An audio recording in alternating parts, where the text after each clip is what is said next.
దరిద్రపు పాలన మనకందరికీ తెలిసిందే. ప్రతి ఒక్కరు ప్రతి ఒక్క రంగంలో ప్రతి ఒక్క అంశంపై బాధపడుతూనే ఉన్నారు. అసలు ఎందుకు వచ్చిండ్రా బాబు, ఏం జన్మలో ఏ కర్మలో ఏం పాపం చేసుకున్నామో అని చెప్పి అందరు తలగుద్దుకుంటున్నారు.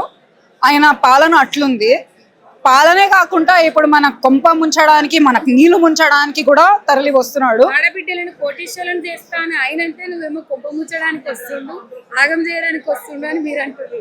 మరి నిజమే, ఆయన చెప్పింది నమ్ముతున్నారా ఇంకా జనాలు? అట్లెట్లా నమ్ముతున్నారు? ఇంకా చెప్పింది ఒక మాట, చేస్తుంది ఒకటి, పొద్దుగాల ఒకటి, రాత్రి ఒకటి. ఇంత తెలిసిన తర్వాత కూడా ఆయన మాటలు ఎట్లా నమ్మాలి? కోటీశ్వరులు చేస్తాడా? అవ్వా అరే, ఆడ ఒక మహిళ కూర్చొని ఒక చిన్న షాపు పెట్టుకొని ఏదో బతుకు తెరవకు ఏదో చేసుకుంటుంటే వెళ్ళి వాళ్ళ షాపులను కూల్చే అయినా మహిళలను మంచిగా చేస్తాడా? ఎక్కడికే చేస్తాడు? మహిళలకే అన్నిటికంటే ఎక్కువ అన్యాయం చేస్తుంది